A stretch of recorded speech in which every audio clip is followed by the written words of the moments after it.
Okay, so we're really delighted to have Markus Diehl here to talk to us today. Markus is a staff member of the DESY theory group, which he's held since 2003. Main research interest is the interface between hadron structure and perturbative methods in QCD. And he's worked extensively on generalized parton distributions and more recently on double parton scattering. So that was the very modest bio that Markus wrote. And for people who are perhaps not so aware of Markus, I want to give a less modest introduction, which I only just quickly look at Markus's citation record, where he has over 14,500 citations, 161 citable papers on the archive from Inspire, which blows my mind. I don't know how you have that kind of time, Markus, with an H index of 53. So just to give some context to the students who don't know you yet, and to be duly impressed, and so that they will listen and hang on your every word, I hope. But really, thank you so much for coming and speaking with us. We're really looking forward to hearing what you have to say. So please take it away when you're ready. Thank you very much, Will, for this very kind introduction. I would have liked to be down with you on this side of the picture rather than being right now here. But travel isn't so easy these days, so I'm happy to have this happen online. And thank you very much for the invitation and the opportunity to tell you something about what's kept me busy in the last 10 years or so, and that is double parton scattering. So here is the plan. If I find how to flip the page here, there it goes.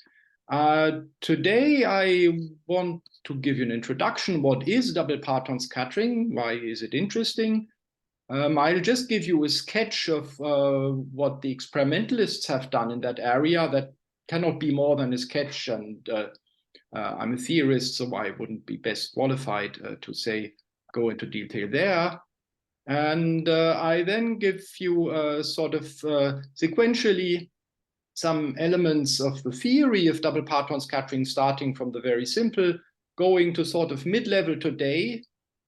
And then next week, we'll pick it up there. There will be some problem that, if I have time, I will point you to today. And I'll tell you how that problem can be solved. And then we'll have fun with more advanced theory aspects of this area. That's in kind of, it's lots of fun with different aspects of QCD. So double parton scattering, or more generally multiple parton scattering, is actually become a quite broad field with many aspects. I will only cover them from a specific angle. And if you want to see a little bit broader and more things, you can take a look at this book, which has come out about 5 years ago.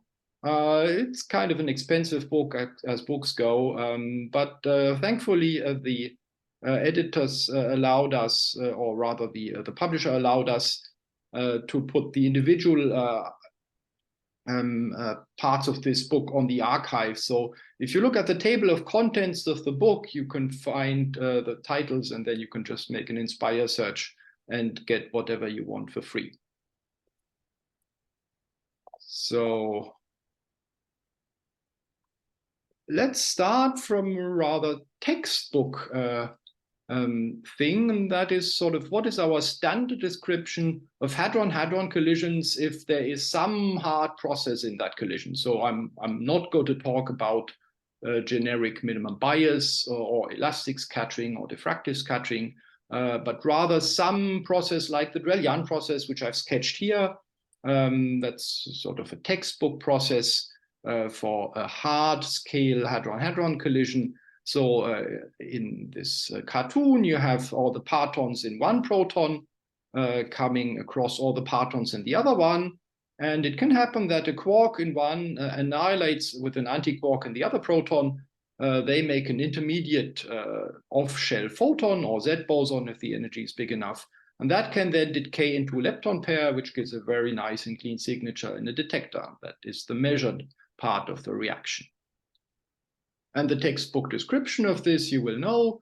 You can write the physical cross-section in terms of the parton distributions, one distribution for each proton, and cross-sections which describe the physics at the parton level where we can expand QCD interactions in a small coupling and compute that order by order. The lowest order in this example, of course, is just quark-antiquark via an intermediate gauge boson giving a lepton pair. So far, so good. It's important to realize that this factorization formula and the very simple physics picture that comes with it has some small print. And that small print is like the following. This kind of formula is valid for inclusive cross-sections. Inclusive in the sense you produce a system of particles, which I just call A. In my example, it would be just the lepton pair, plus X, and X is anything else. And the factorization formula of this type here works if you ask any detail about what is produced by the hard scattering, but no detail about all the rest. And all the rest of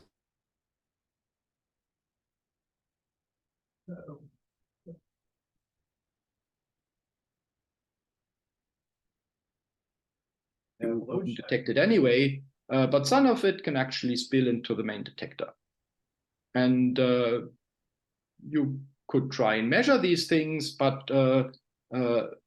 how particles are distributed inside this system X is not part of the theory prediction here. And if you think about it, that's not so surprising. It should be that way, because it's totally unplausible that all the partons in one proton and all the partons in the other don't mess up with each other. They all carry colored charge. They come close by to each other the moment that the protons collide. They are all in a sort of disk of about a femtometer wide, and they will feed their mutual color charges. So these previous proton spectators will be disrupted heavily by the ones from the other proton, and interactions will happen on top of the formation, for example, here of a lepton pair. Now, the most natural and the most frequent thing to happen is that you have just sort of low angle glancing collisions, if you think in terms of partons here. Low angle because low angle scattering has the largest cross sections. If all this stuff that happens here is characterized by soft momentum scales, the jargon calls that part of the underlying event. Underlying event meaning that sort of anything except for this system A that the hard scatter produces and that you focus on in this formula here. But if you have enough energy, and if in collisions at the LHC you have plenty of energy also for all these partons apart from the colliding ones, these interactions can be hard themselves. And in that case, one speaks of multiple hard scattering. So, of course, the picture doesn't stop here. You could think not only of a secondary, but of a third and a fourth and so on of these scatters. What I will now concentrate on is a special case in which we single out the final state products of two hard scatters and still don't care about all the rest. So my reaction formula is now PP goes to one system A1, another A2, and you can think of these to be produced by two hard scatters, plus still anything else that includes all the remaining spectators. Now each of these systems of particles can be characterized by a hard scale, which I call Q1 and Q2. They could be equal or they could be different. I just require that they are much bigger than lambda, where lambda as usual stands for a generic scale of non-perturbative physics. It turns out, and a large part of these lectures will be concerned with that for such a reaction, we have again a factorization formula, pretty much similar to the one discussed before, but instead of parton distributions, we need now what is called double parton distributions. Namely, we need the spectrum of the two incoming partons, each of which takes part in one of the hard scattering processes. And just as a side remark, if one takes the case where one of the two hard scales is much bigger than the other one, which is still much bigger than non-perturbative scales, then you can think of this here as being part of the underlying event of the reaction where you just look at the first system, and the second one is much softer, but it's not so soft that you couldn't use perturbation theory. So from that point of view, this description then gives you a chance to describe at least part of the underlying event, the part that has a sort of semi-hard scale in it, in a theoretically more controlled way without resorting to models altogether. So why is it that you haven't heard about double parton scattering before? Quite likely. Or why is it that they are not in the textbooks? Well, there's a reason for that. And to see that, let's take a specific example. Let's produce two electroweak gauge bosons. Let's have them, let's call their transverse momenta Q1 and Q2. In the whole of these lectures, whenever I write a boldface symbol, I mean a two-dimensional vector in the transverse plane, just to save all the vector arrows. So this process is often called the double Drell-Yan process, an obvious generalization of single Drell-Yan, where you just have one gauge boson. So you can make two gauge bosons in a standard hard scattering process. You could, for example, start with quark-antiquark annihilation via a gauge boson that splits into two, or you can radiate them in this way as is drawn here. And that's just the standard description. And this has been computed also to higher orders, so that's not a miracle, that's quite standard. On the other hand, I can produce the same final state by two separate Drell-Yan type processes where I have two incoming partons in each proton. So in case you're not familiar with this type of pictures, these are graphs for the cross section. And sometimes one would draw a vertical line in the middle here and there. The vertical line would indicate what is the final state of the process. The initial state is to the left. And anything between the left and this not drawn final state cut would be the scattering amplitude. You know the cross section is obtained by taking the square of the scattering amplitude. And the other part, the complex conjugate amplitude, is on the other side. That is a useful way of drawing things, first of all, because it allows you to have all this sort of unobserved stuff that's kind of inside these green blobs. You can think of all the spectator partons being inside these green blobs here, and I don't have to specify them in this way. I just draw them inside this big blob, and I don't open that, so to speak. The other nice thing is that by drawing this at the cross-section level, you can easily visualize both squared amplitudes and the interference of different amplitudes, as it is done as an example here on the right, on the left-hand side, where you have one type of graph in the amplitude and another type of graph in the complex conjugate amplitude. So that's fairly standard and very useful. Now, both mechanisms can produce our desired final state. What is their most important difference? Well, if you think of the transverse momenta of these final state particles, in the case where you have a single hard scattering, the transverse momenta of each of these gauge bosons are basically limited by the available energy, and that is of the order of the hard scale of the scattering. However, the vector sum of these, of course, comes only from the initial state partons, and they have the transverse momenta much lower than the hard scale. That's in a, if you like, that's in the essence of a parton like description. Things that pop out of the proton generically have low transverse momenta because high transverse momentum has to be built up with hard scattering or hard radiation, and that would be part of what you compute.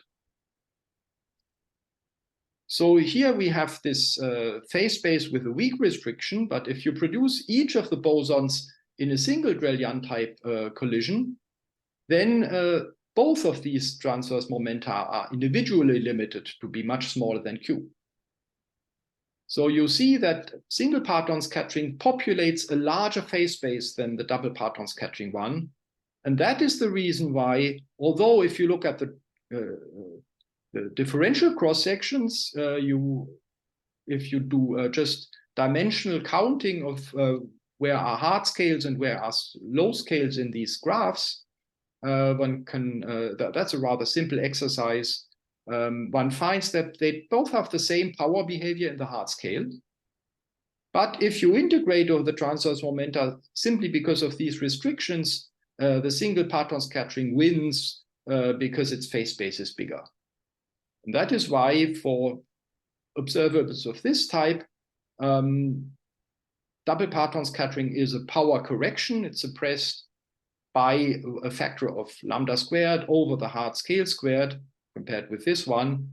And since anyway, any factorization formula of this kind comes with power corrections, this is just part of the many corrections that you typically don't control and don't even try to compute.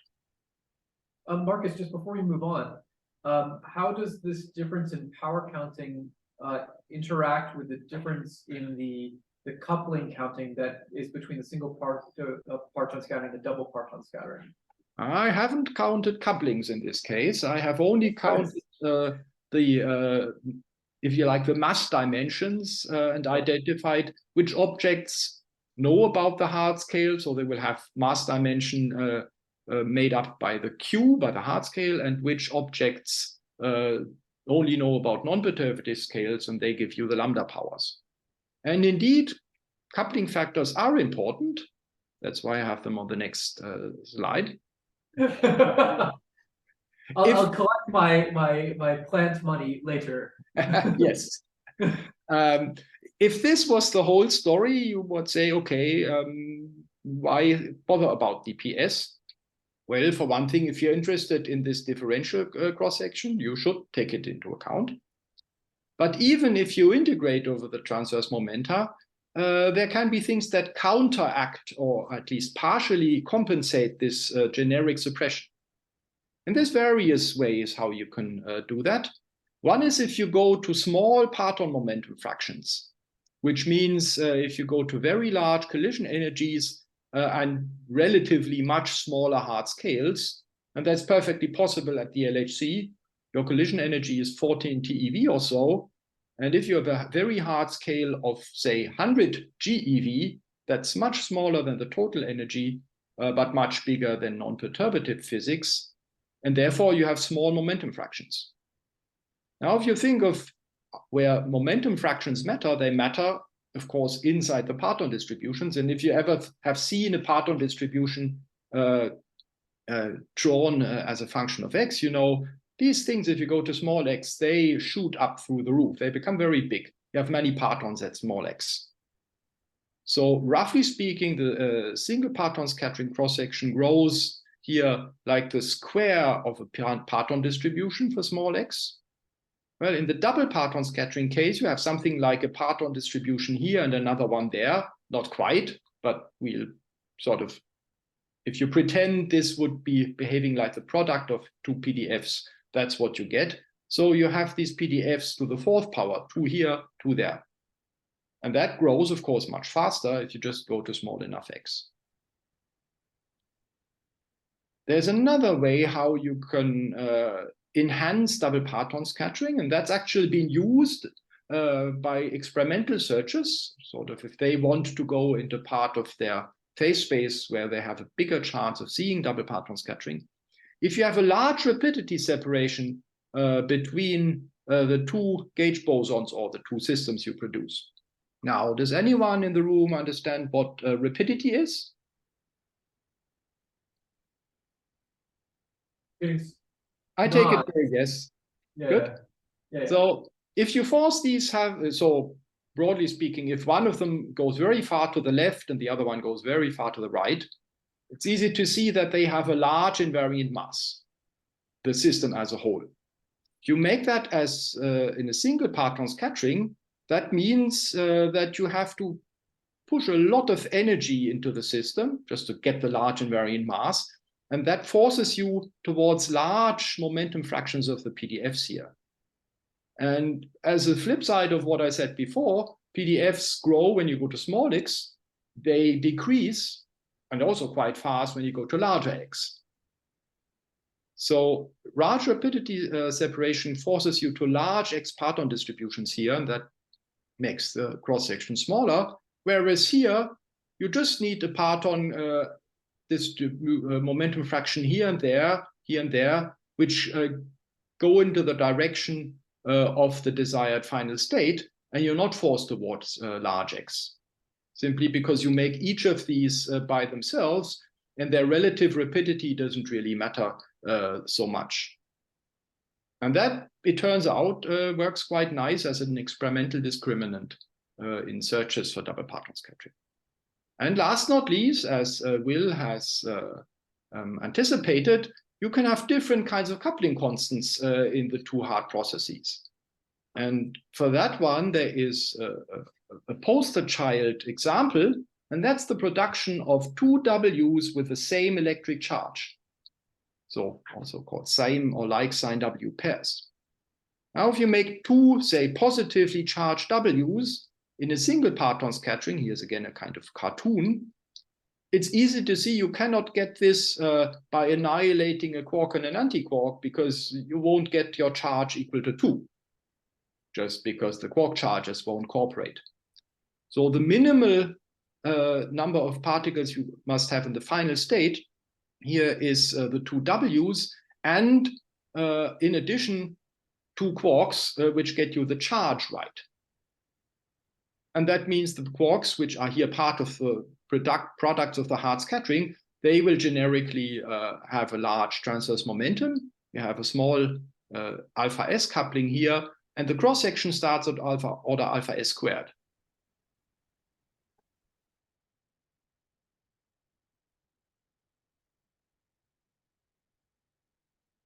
Back in a minute. Yeah. No alpha s suppression. And that also turns out to be quite an important criterion, and that makes, for this final state, DPS roughly come at the same kind of ballpark cross-section like single parton scattering. And additionally, the single parton scattering wants to have at least two jets, unless you go to the limit where these guys go very fast forward and you wouldn't see them as jets in the detector. So you can actually put a veto on a large part of this process, which is what the experimentalists have done. This here gives you a measurement of the double parton scattering cross-section, where the sort of the double parton scattering selection was implemented by vetoing the presence of two jets. So the measurement allowed at most one high PT jet, not two of them, and therefore strongly rejected this type of contribution here. And you see, not surprisingly, it's a double electroweak process. Your cross-sections are not fantastically large, but they were big enough to be measured in the previous LHC run, and we do hope that with the ongoing LHC runs and future runs, there will be much more detailed measurements possible of this type of process. So the final state signature here was just two leptons, each of which coming from the decay of the W boson, and the lepton charge is equal. So they had different combinations and different measurements as you have in real life. And just as a side remark, this is like sign leptons is not just a channel that double parton scattering freaks are very interested in. It also happens to be a search channel for new physics, where it could be the signature of new particles being produced, supersymmetry, partners of the top quarks, and so on. Which kind of makes the QCD guys happy, because for once then they can go to their beyond the standard model friends and say, look, we have something interesting for you to say. So let's move on maybe now to some basic theory. I promised you there is a factorization formula for this type of process, and here's how it looks like. So this is the production cross-section for double Parton scattering, giving you two systems, A1 and A2. It's differential in these variables, which come out to be the momentum fractions of the two partons in the two protons. So you have 4 of them in total. You could also integrate over that, then you would just delete this here and write an integral on the right-hand side. There is a rather boring combinatorial factor, which tells you if the two particles are identical, you should divide by you should multiply with 1/2 because it's identical final state particles. Then you have the product of the individual Parton level cross sections. So in our example, it would be the product of 2 Drell-Yan cross sections, quark plus antiquark, giving the gauge boson.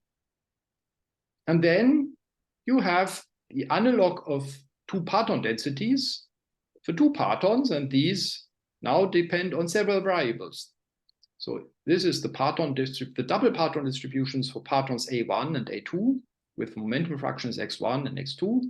And the other thing you have to specify is what is the transverse distance between these two partons. Because as we've sort of suggested in these cartoons, the two hard scatters can really take place at different transverse positions inside the proton. If you have a single hard scatter, you never care about this because you just know, well, it must have happened somewhere inside the transverse plane, and it doesn't matter where that was. Here, kind of the same thing. It doesn't happen where these two scatters happen, but the relative transverse distance between the two hard scatters, that is important, because quite plausibly, the distributions of 2 partons inside your system will care about how far the 2 partons are apart. And that's inside this Y dependence here. Now, that's an exciting aspect if you're interested in the structure of hadrons. Kind of as a bit of a disappointment, you can't directly measure it with this process because it's an argument of one and the other Parton distributions. It's identical, it's the same distance in both. That's also clear from this kind of picture here, because these guys must meet here, those guys must meet there. These hard scatters are basically point-like reactions. That's what it means to have small alpha s, small distances. And that means the distance between the 2 partons in one proton has to match with that distance in the other proton. That's what this formula tells us. But then again, it doesn't matter for the final state where these things happen. So you're just told to integrate, which means all the interesting Y dependence here is kind of not directly visible in the final state, and therefore you cannot directly probe it. Of course, the Y dependence here has an impact on the size of the cross section, but there's no differential measurement that would easily allow us to reconstruct it. It's a pity, but that's the way it is. Now, I've argued for this formula in kind of physical, very hands-on physical terms, but it turns out if you just look at the Feynman graphs here, turn the handle, do all the approximations you've learned from simpler cases like single Drell-Yan, just pull the crank, you find you get exactly this kind of formula. And I will give you a little detail of that somewhat later. And that kind of analysis has been done by theorists actually 40 years ago. Think of it, that's a long time. These were the early days of QCD. So when the Parton model and single Drell-Yan process and all that came into being, it didn't take very long for people to realize there can be these more of kind of exotic type of reactions. And they even wrote down the tree-level description of it. Then the field lay relatively dormant for quite a few decades. I think also because experimentally it was extremely hard, if not impossible, to see any of that in a measurement. But that changed with the tevatron, which had sort of high and much higher energy than any previous hadron-hadron collider. And so the time between the tevatron and the LHC, this subject really enjoyed a revival, if one can say so. So that was when my collaborators and I started to join the subject. And since then, several groups have worked quite hard to bring the sophistication and the depth of the theory from sort of this tree-level formula, from this kind of graph, to the same rigor as you have now for other single hard-scattering processes like the single Drell-Yan process. And that means technically we have now an all order means all order in the strong coupling. If you decorate these graphs with as many loop corrections as you like for the double hard-scattering process. Now, to be quite precise, the factorization proof has really only been done for double Drell-Yan production. The important part technically there is that the particles you produce in the hard scattering have no color, otherwise the final state interactions are more complicated. The same is, by the way, however, true if you look for factorization proofs of single hard scattering. That's also only been done for the single Drell-Yan process and not, for example, for the production of two jets. There's little doubt that things still work if you produce jets and other particles that have color. But if you look at what's in the literature, that hasn't been analyzed at the same level. But that also means we are not terribly worried about it. Now, turns out if you do this all-order factorization proof, you also realize, well, this formula was kind of correct, but it's a bit more complicated. And in which sense it is more complicated is something we will see along these two lectures. So that also tells you to go from a tree level to an all-order description is not just an academic exercise, because some people like things to be more rigorous. It also tells you maybe before I did a few things that were overly simplified, and if I want to be more precise and more realistic, I should modify them. But before doing that, let's go in the other direction. Let's try and make that formula even simpler. Because this is, after all, a simple equation, but it has two rather complicated functions inside. You've had a few weeks ago, you've had a seminar about Parton distributions in nuclei in that example, but you will have gotten an idea that it's quite a bit of work to measure Parton distributions. They depend on one momentum fractions. Here you have two and a distance as a bonus. So you will not be surprised or shocked if I tell you we don't really know so much about these functions. But you need them if you want to compute the cross-section. So what can you do? Well, you can make a zeroth order approximation. Let's pretend that the two partons don't really care too much about each other. Then you could say, well, let me assume that the longitudinal momentum distribution is described by parton density for each of these two partons.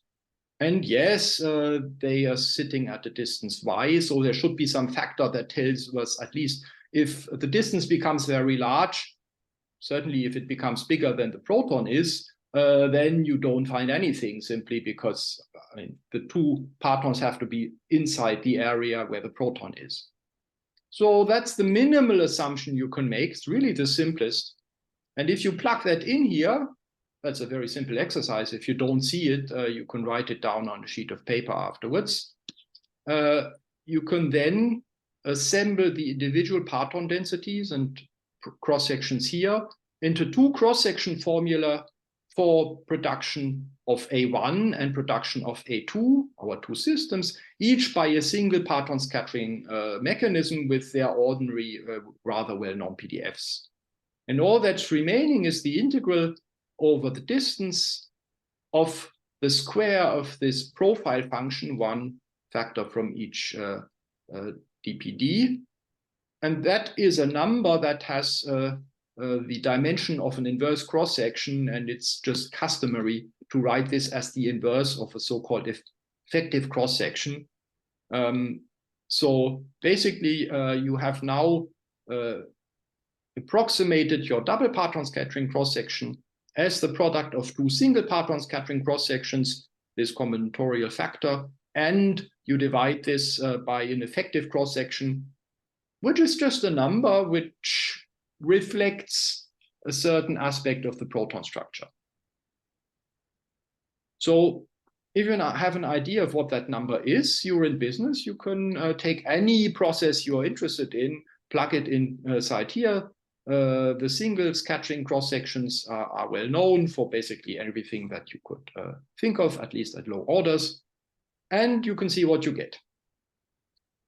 The nice thing about this is also, it's very simple to see that you can do the exact same thing if you have not 2, but 3 or 4 or 5 or however many independent scatters. If they're all decorrelated in this product sense, you just can iterate this.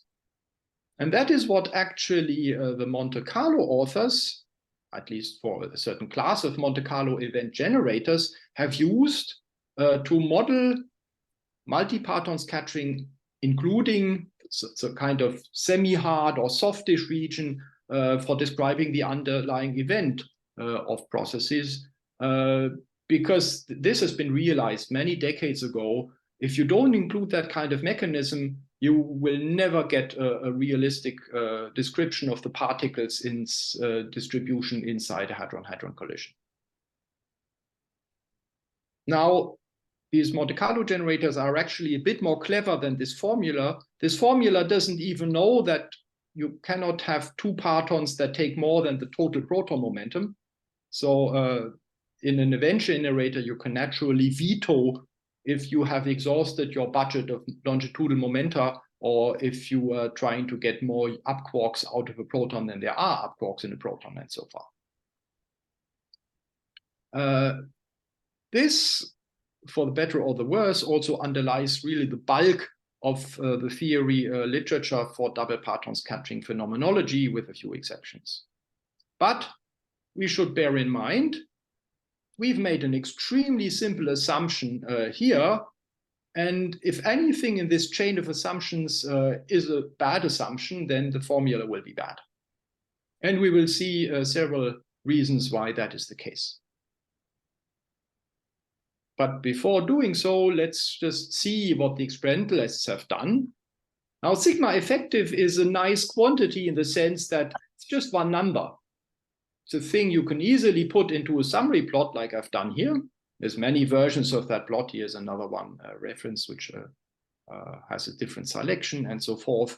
You see a bit the history from the Tevatron experiments, CDF and D0, and then later from the LHC experiments, Atlas, LHCb, and CMS. ALICE, to the best of my knowledge, has not produced such measurements, otherwise they would be here. Now let's look at the values that people get, and this is all different final states, or the same final states, but at different kinematics. Roughly, this is a couple of millibarns or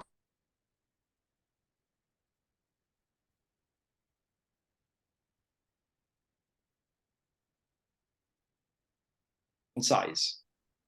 Yeah? Because the typical length scale inside this function here must be a bit smaller than a femtometer. The next thing you see as well, there's big error bars in part. And the other thing is that, well, even if you take the error bars into account, it doesn't look like a single number. And that is, you can take that as a hint that this approximation here is really not quite good enough. For example, you might suspect that the spatial distribution of partons at large x is not the same as it is at small x. And then this here would depend on the x fractions. And of course, then things would no longer factorize.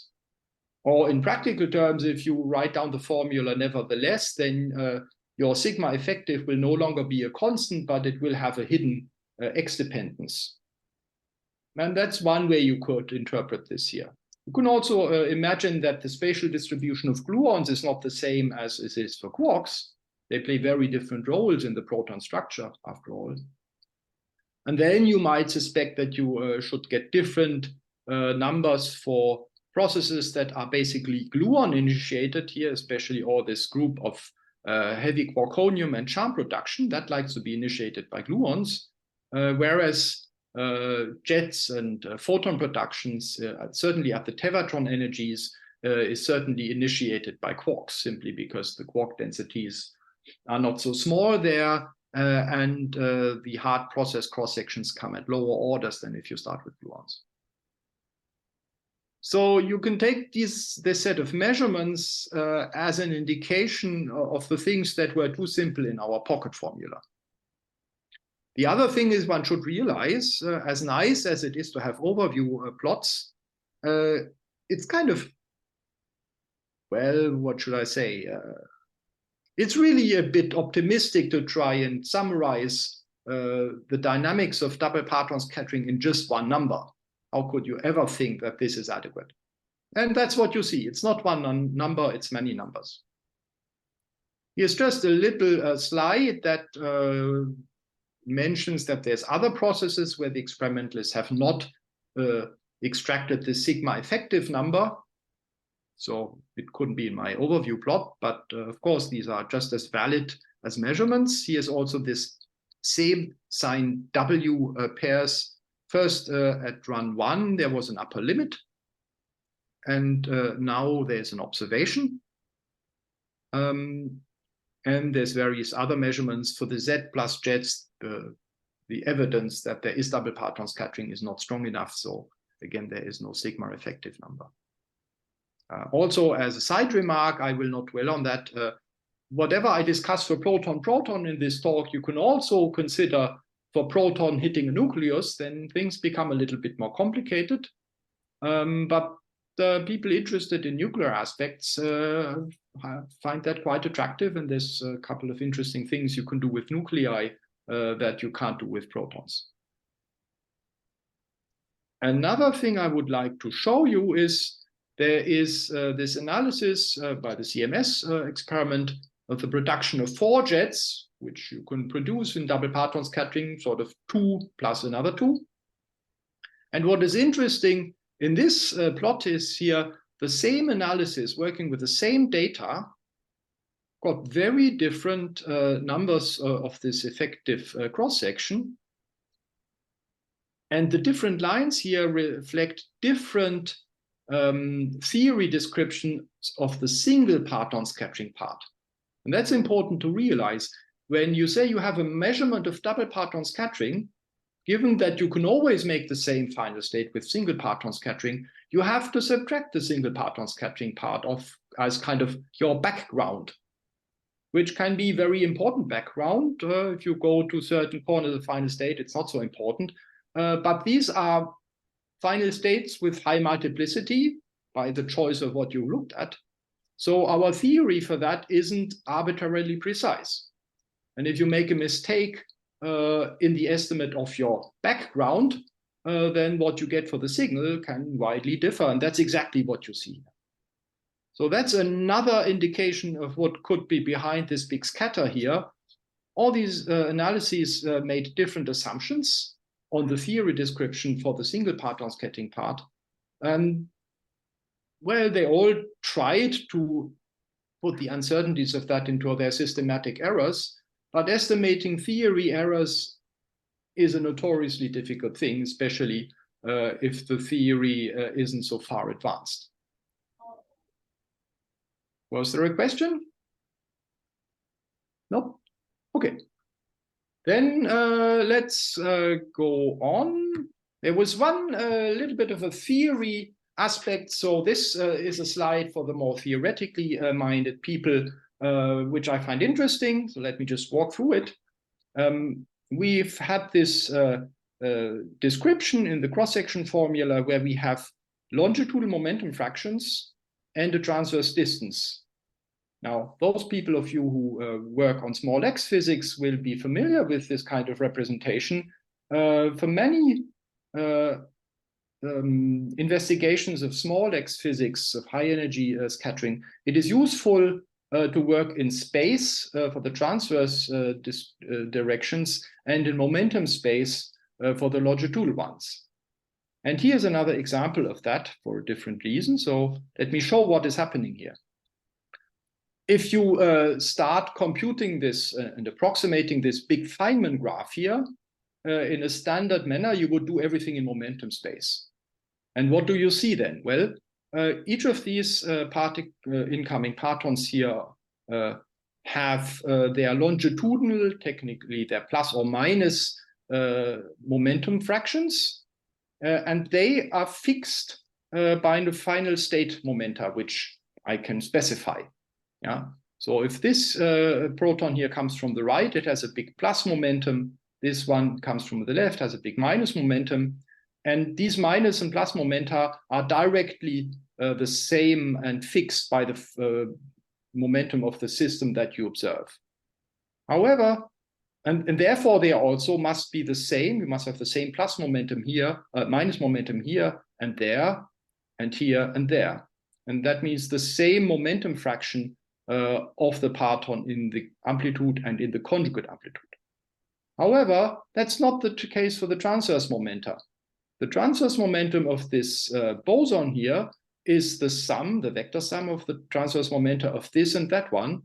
And of course, each of these can contribute in the same kind of ballpark. So if I write these distributions in terms of transverse momenta, it would look like this. If I label my loop momenta in a symmetric way, so K1 for the first parton would be the average of the transverse momenta here and there, and delta would be the difference, so it's the mismatch between this transverse momentum and that transverse momentum. Then you would have this kind of a convolution type of integral. The delta variable, by the way I've constructed, is invisible in the final state. Therefore, it's a pure loop integral variable. Cannot see it, just integrate over it.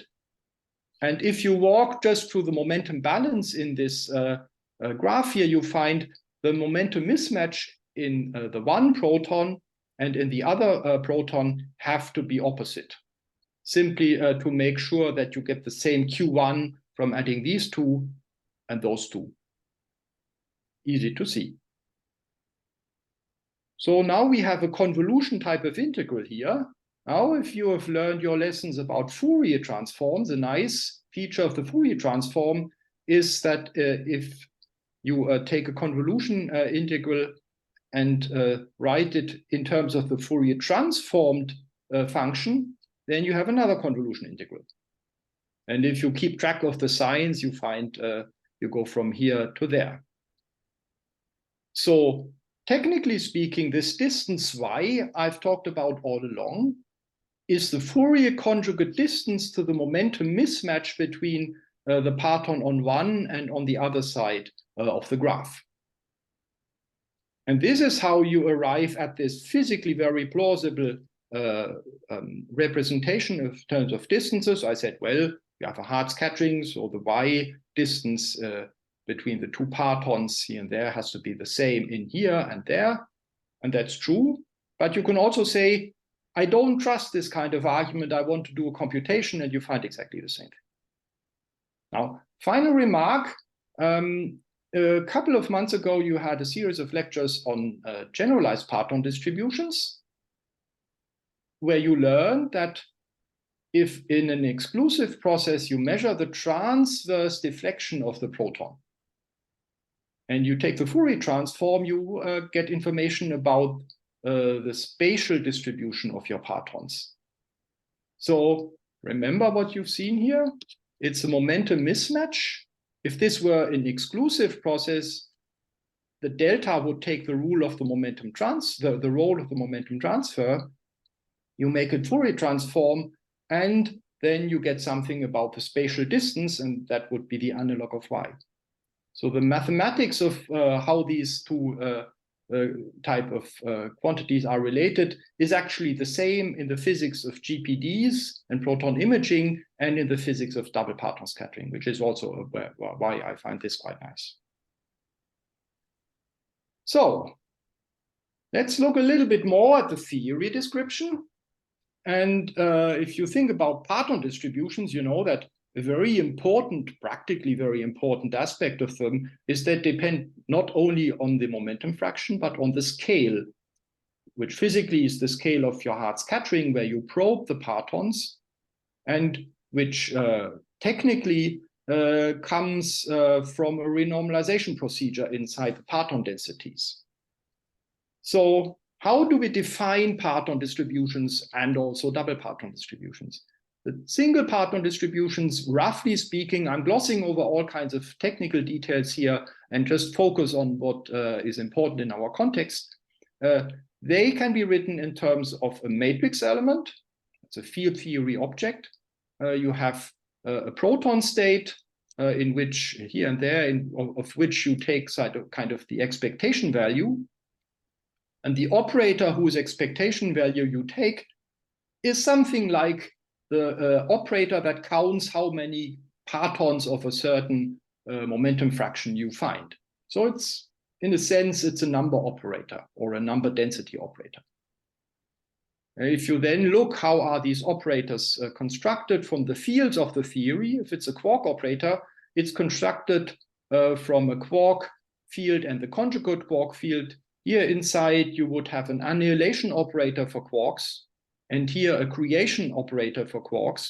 And that's what a counting operator should do. If you remember ordinary quantum mechanics, how do you count quanta in quantum mechanics? You take them away and you could put them back. And you keep track of how many you took out and put back into the basket, if you like. And that's what this operator is doing. And it's decorated by all kinds of arguments. The important thing here is that you pull out the quark in a certain transverse position and you put it back at the same position. These operators sit at the same transverse position. And if you know a little bit about the way QCD works, then you could expect operators at the same transverse position. If you look at their renormalization, they have ultraviolet divergences. It's a short distance divergence that comes from having fields at the same transverse position. These divergences have to be renormalized, and that's exactly what gives you the ordinary Diehl evolution equations for parton densities if you carry that through. Why did I tell you this long story? That's because we have the same construction for our double parton distributions, except that we have not one of these operators, but two of them. Now, previously, where the position here was in the proton doesn't matter. By translation invariance, you find actually you can put here any argument and you get the same answer. So that's why I've just chosen 0 for convenience. Inside here, because you have two operators, they sit at different distances, and all that matters is the relative distance between the two. That's exactly my variable y. So that's also how you see it happen or appear at the technical level. And each of these operators have their renormalization of short distance singularities coming from having two fields at the same point. The important thing here is, since the operators sit in different places, by multiplying two of them together, I don't get additional short distance divergences, because there is a finite distance between here and there's nothing ultraviolet in there. And that's why the scale dependence of this more complicated object is just of the same type as for the ordinary parton densities. It's given by the Diehl equations, which I can write in a schematic way as a logarithmic divergence with respect to the scale is equal to a splitting function multiplied, or better, convoluted with the double parton density for the momentum of the parton that I'm looking at. Notice I've chosen different scales here, which is actually natural if I have a hard scattering process with two different hard scales, as I argued in the beginning could be interesting.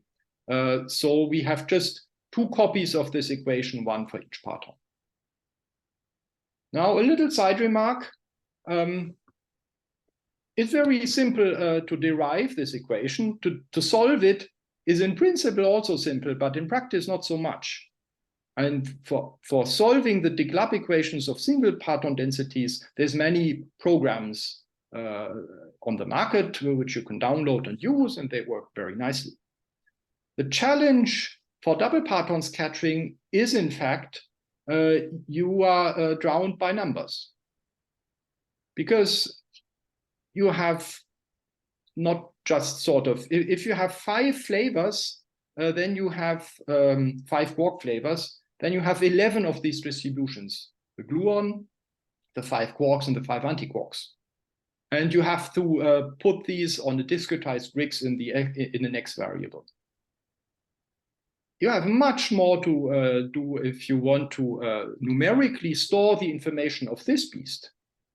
You have, instead of 11, now you have 11 squared parton combinations. You have discretization grids in the 2 momentum fraction, and you need another discretization grid in the transverse variable.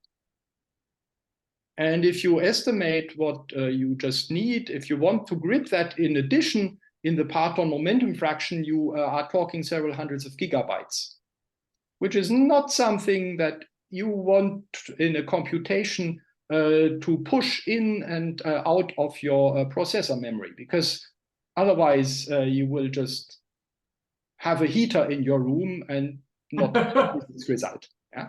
So that is to say, to have an evolution code for this in principle straightforward problem is actually quite a challenge if you want it to run on a normal machine in a reasonable time that allows the physicist to get an answer and think and do a new computation. And that's what we have done in the last years. And we now have something which we haven't made public yet, but which will be public in the future, which is able to solve these evolution equations here in a kind of minutes framework for a typical calculation. Let me just make a side remark. You might know that the parton showers that Monte Carlo event generators have are kind of a sort of implementation of the physics of the evolution equation, where you see the partons that are radiated into the final state, because that's what the event generators need. So there is a close connection between evolution equations and parton showers, and that connection has been used for double parton scattering by Jonathan Gaunt and his colleagues, who have written sort of a first parton shower for the coherent emission of partons that comes from the evolution of a double parton distribution. Now I see that time has progressed, so we won't finish all of the slides today. Will, how long would you think I should go on? A few minutes more, or should I stop now? I think a few minutes more is okay if you want to get to a good stopping point. Yes, then let's just do that. So let's now go into the direction of things being more realistic rather than being less realistic. Let's take a look at parton correlations as they are inscribed in these double parton distributions. Now, if I write down in a more formal way the assumption that the 2 partons are independent, and if I take into account the transverse degree of freedom in that, then I have this kind of formula. What does this tell you? Think of this here as a function or as a sketch of the proton wave function, the proton here and all the partons. I pick 2 of them out. I have a relative distance y, and the density is the square of that. If I assume that these guys are uncorrelated, I can write this as the distribution of this parton, which sits somewhere in the transverse plane, times the distribution of the other parton, which sits somewhere shifted by my distance y in the same transverse plane. So this is this formula. And if you remember what you learned from Barbara Pasquini's lectures, this here is represented by an impact parameter distribution for a single parton. You have 2 of them at a relative distance offset. The absolute distance is integrated over. And that is your structure. Now, if you assume that the x and the distance dependence are factored in these impact parameter distributions, then you can pull out the product of x dependent quantities. And here you have a function that depends on y. And that's exactly the kind of structure that we had for our pocket formula before. That was the function I called g, if you remember. And this is actually a bit more general because I could put Parton labels here, and you would expect that you have a different profile function here for the distribution of gluons or quarks. And that would also mean you have different profile functions here for different pairs of partons that you look at in this way. Another interesting aspect of this is if you take what we know about these single parton impact parameter distributions from the study of GPDs by exclusive processes, by elastic form factors with which they are related. I'm sure Barbara has explained that to you also. Then you can make a model for the B dependence here. The X dependence is sitting in the PDFs. And from that model, you can produce the function G, and therefore you can compute what you get for this effective cross-section quantity I've discussed before.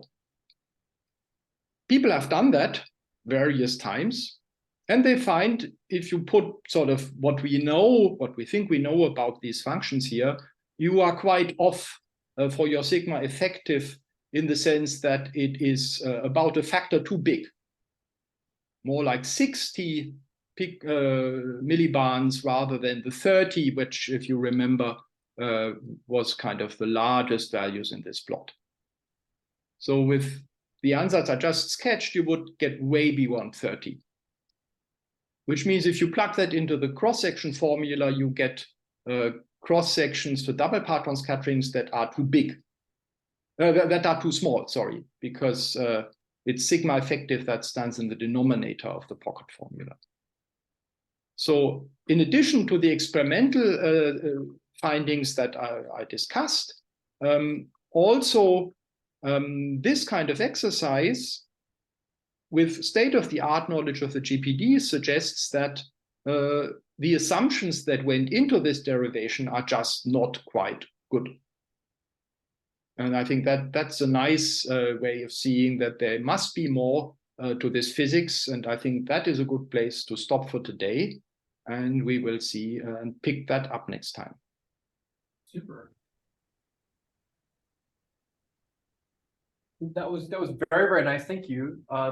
We have questions from let's do the in-person audience first.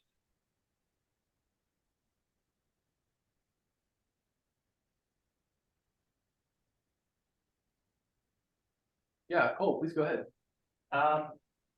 Yeah, it's very interesting. I'm curious about, so in general, you've got these Parton distribution functions, and like you said, there's a function of x1, x2, and y, so it's a really complicated thing. And I guess what you talked about is how you could like have like an ansatz to kind of like factorize it.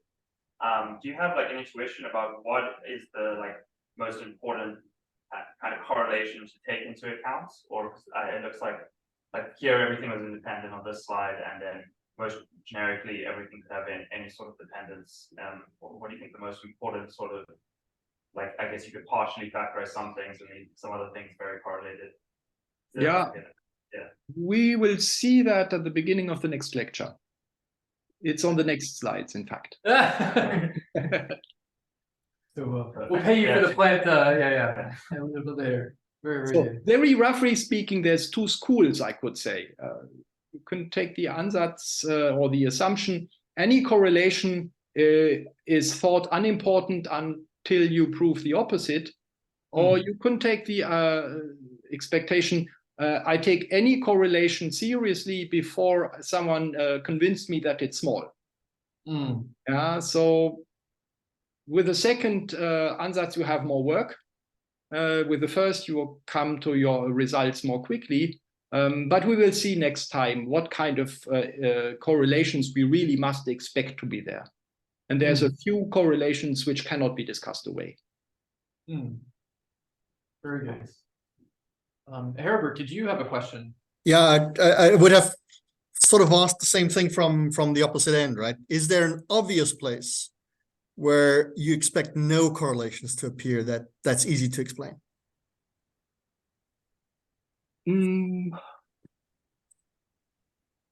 There are cases where I can see that scale evolution from low scales to high scales tends to wash out correlations.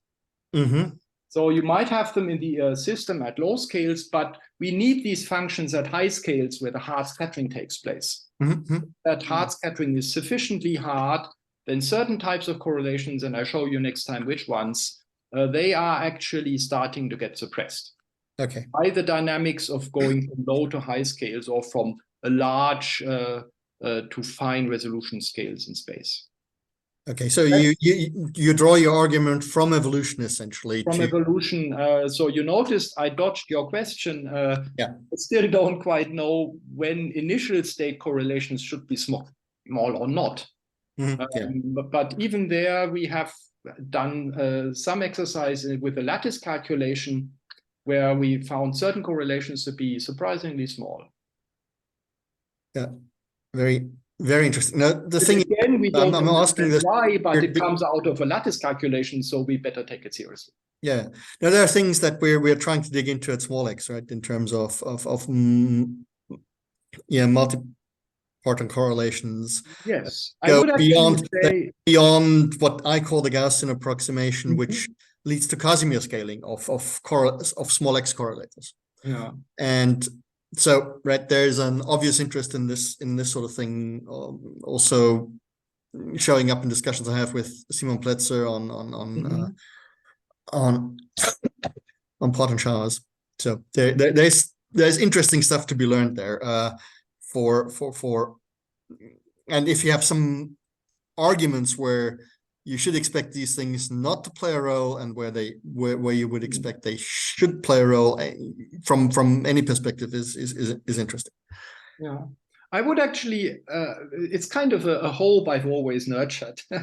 That if you have evolution equations for small x, that you might be able to compute certain things in multi-parton correlation functions that could be used as a guide to model these distributions. So that would be an interesting thing to discuss, but that we probably should take offline from here. Yes, but I should maybe make this remark. So what the theory framework I'm using here is hard scattering factorization, where small x plays a kind of secondary role. I've argued it's important, but it's not the driver of the dynamics. Yep.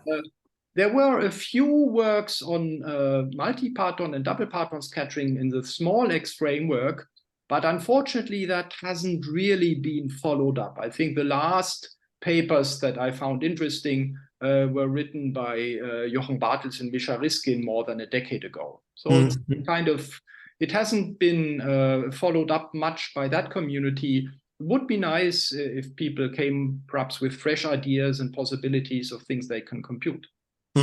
Because the experiments, no doubt, tend to sit at relatively small x. Yeah. Very interesting. We need to come back to this. Yeah. Outside of this discussion here. Very good. Super. I have a couple of questions myself. Are you going to give us a sense of the factorization proofs? And if not, can you give sort of a superficial sense of the procedure one goes through? And in particular, does one follow a sort of big red book type procedure of a sort of a Landau criteria and a Livy-Sturman analysis? Is that sort of the procedure that you take? Yes, and I'll be happy to put a slide or two in for next time. It'll be towards the end, so if I run short out of time, but yes, I can say a few words about that, and I'll be happy to put it in. Okay, super, very, very good. And then I looked at there's some nice work by Zhongbo looking at higher twist contributions. And there I learned for the first time that there can be evolution equations that don't close. And so I'm wondering if in this case, it looks like your evolution equations will close, but is that the case? Yes. So since everything here is constructed really from twist-2 operators, and you just multiply them together at different positions, so you don't have additional ultraviolet divergences arise. That system is basically just a copy of what you have in the single parton case. It's important to realize this here is made up from 4 parton fields, say 2 quark and 2 antiquark fields, or 4 gluon field strengths, just like this is made up from a pair. But it's not a twist 4 operator, because in a twist 4 operator, you would set these 2 transverse distances equal. And that makes a huge difference as far as evolution and the ultraviolet dynamics is concerned. And presumably there's a Wilson line between those to make it gauge invariant? That is a color aspect. All I've discussed today was implicitly assuming that the color of the first operator is a color singlet and the one of the second operator is also a color singlet. Yeah, because otherwise I would have had no justification whatsoever to write down this product ansatz here. Yeah. And indeed, that's part of the correlations I'll discuss next time. If this here has a net color, and that has a net color, and only the total of these 2 operators comes to 0, then you have an additional crosstalk, which still preserves this multiplicative pairwise renormalization, but it comes then with an extra complication, which I'll discuss. Very good, very good. And then so once you go to color degrees of freedom, you see that things are not no longer a kind of double copy of single parton quantities. And therefore very interesting. Yes, indeed. And then the last question, so when there's a scale mu in the single parton scattering, I can make a connection between that and doing, say, dimensional regularization and introducing the artificial scale, and then having saying that the evolution equation comes from the derivative of that artificial scale must be 0. So how do I think about having 2 different mu's? Can I make a similar connection to dimensional regularization? And how do I think about that? Yes. Having 2 different mu's for some kind of 2 different dim regs. Yeah, well, if you compute something in dim reg, you would naturally have the same scale everywhere, right? Right. Because you only have that one parameter for your computation. But if you have established that your operators have a certain scale dependence, so you know their evolution equation, you can use that evolution equation to go from the equal scale case to the unequal scale case, just by evolving them a little differently. That's the way I would introduce different scales anyway. Yeah. So as long as you compute, say, in some setting, this entire matrix element, it's certainly from in a dim reg context, it's most natural to have all scales equal to that one-dimensional parameter mu. But you know the evolution equations, and then you can have as many different scales as you think is useful. It's a similar discussion, I would say, to what you have for single parton scattering when you have a factorization scale, which sits in the parton densities and in the hard scattering cross-section. And in the hard scattering cross-section, you have additionally a renormalization scale just from the fact that you renormalize alpha s there.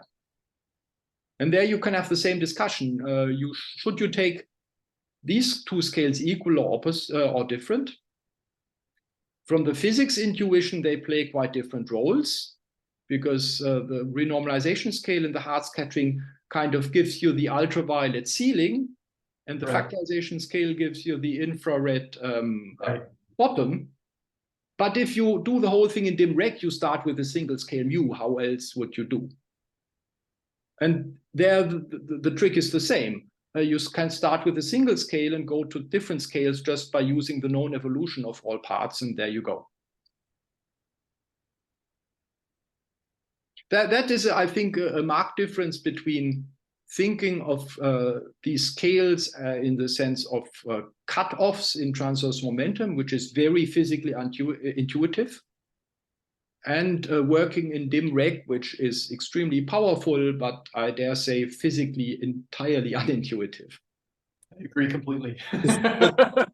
Just to throw another question onto that one, as soon as you know, as soon as they're not separately color neutral, that evolution game must get more complicated, because the thing that ties them together will definitely have to change your evolution equations, right? If you want to separate the scales. Yeah. So I'll have a slide with the evolution equations in full glory next time, promised. Okay, that should probably look painful at first sight. No, actually, it isn't so painful. Okay, cool. Looking forward to this. It's richer, but it's structure. All of the structures are structures that people have seen and studied elsewhere, so one can sort of draw from that experience. Very good. Very good. Super. Okay. Last call for any last questions. If not, let's thank our speaker again. Thanks. That was really good fun. Thank you very much. Fantastic. Thank you so much. And have a great week, and we'll see you in a week's time. Absolutely. Bye-bye. Cheers. Bye.